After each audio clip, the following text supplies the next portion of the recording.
Paano kung isang bansa lang ang mundo? Isang presidente, isang national flag, isang citizenship. Posible kaya yun?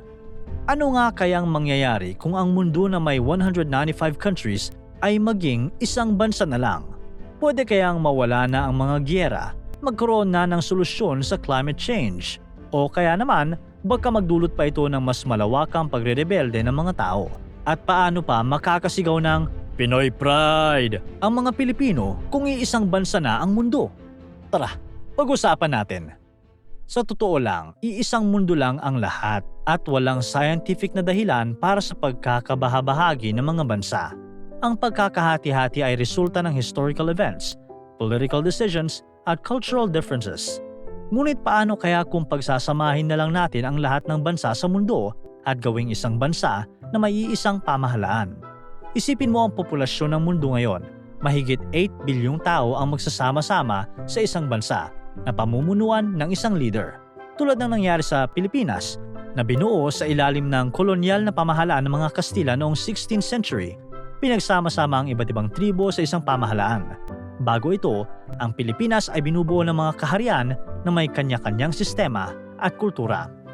Matapos ang World War II, itinatag ang United Nations noong 1945 para sa global cooperation. Bagamat hindi ito naging global government, naglunsad ito ng mga international institutions. May mga nagsasabi na ang isang global government ay makakatulong sa pag-iwas sa digmaan sa pamamagitan ng iisang sistema ng pamamahala. Kaya naman, kung sakaling magkaroon ng isang pamahalaan ang buong mundo, malaki ang posibilidad na mabawasan ang mga digmaan. Bakit? Kasi kung iisa na lang ang gobyerno, mawawala ang problema ng agawan ng teritoryo at resources. Siyempre, kailangan din ng maayos na pamamahala para sumunod ang mga tao. Kung walang giyera, mas tataas ang tsansa ng mga tao na makasurvive at mamuhay ng mapayapa. Alam mo ba, ngayon ay may tinatayang 12,100 nuclear weapons sa mundo at halos 90% nito ay nasa kamay ng dalawang bansa, ang USA at Russia. Kung sakaling magamit ang mga ito, hindi lang ang mga sundalong naglalaban ang maaapektuhan, kundi lahat ng tao saan mang parte ng mundo.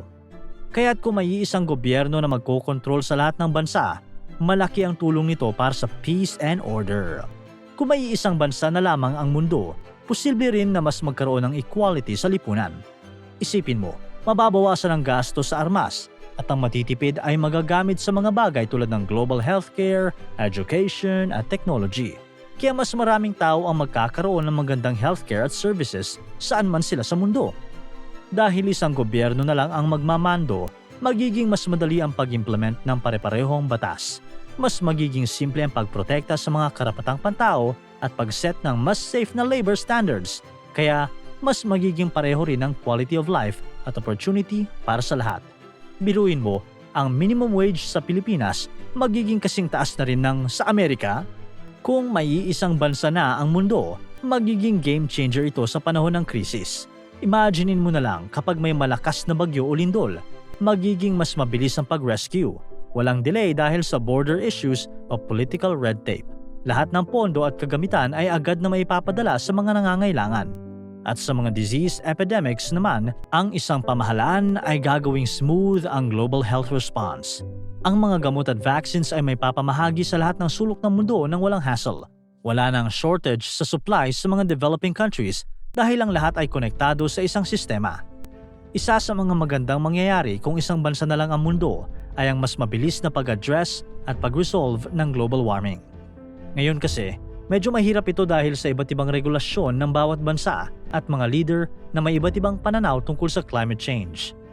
Balikan natin ang nangyari noong 2015. Nangako ang mga bansa tulad ng US at China na babawasan ang kanilang greenhouse gas emissions sa ilalim ng Paris Agreement. Mula noon, nag-invest ng malaki ang China sa clean energy, habang ang US ay umatras mula sa kasunduan noong 2017. Kapag may isang unified global plan para sa climate action, lahat ng tao ay magkakaisa para protektahan ang mundo. Hindi na kailangan ng matagal na negosasyon at debate dahil isang pamahalaan na lang ang magpapatupad ng mga solusyon. Kaya mas mapapabilis ang progress at magiging sustainable ang mundo para sa susunod na henerasyon. Kung iisang bansa na lang ang mundo, posible din ang malaking pagbabago sa air travel. Dahil wala ng international borders, mas madali na ang biyahe. Wala ng visa o customs checks magiging mas advanced din ang technology ng mga eroplano at mas mabilis at eco-friendly na ang mga aircrafts. Babaguhin din ang design ng mga airport para maging mas efficient at accessible. Kaya kung pupunta ka sa mas malayong lugar katulad ng Switzerland, parang mamamasyal ka na lang sa probinsya. Pero naku, parang delikado ito dahil mas malawak na ang pagtataguan ng mga wanted na kriminal at maaaring mas mahirap na silang mahuli. Kung magiging mas madalas ang travel sa isang mundo na iisang bansa na lang, maaari ring magbago ang konsepto ng racism. Dahil wala ng borders, mas madaling matutunan na kahit magkaiba ang kultura at itsura ng mga tao, lahat ay pantay-pantay. Pero hindi ibig sabihin na ay mawawala na ang prejudice. Maaring mag-shift ang focus ng discrimination mula sa lahi patungo sa iba pang pagkakaiba, tulad ng relihiyon o paniniwala. Mawawala na kaya ang national flags? Posible! Kung isang bansa na lang ang mundo, sigurado magkakaroon ng isang flag na magiging simbolo ng global unity. May mga konsepto na nga tulad ng Flag of Earth na nagsusulong ng idea na ito. Pero syempre, ang pagpili ng design ay depende pa rin sa magiging desisyon ng general public. Pag-usapan natin kung anong mangyayari sa global currency kung isang bansa na lang ang mundo. Sa ganitong sitwasyon, magiging isa na lang ang pera na gagamitin ng lahat. Dahil iba-iba ang pera, may peso, dollar, yen at marami pa. Pero sa bagong setup, isang currency na lang. Hindi natin masasabi agad kung anong currency ang pipiliin. Pwedeng isang existing currency tulad ng dollar, pero posible rin na gumawa ng bagong global currency. Mas okay kaya kung iisa na lang ang currency? Tingnan natin. Una, mawawala ang currency exchange kapag bibili o magta-travel.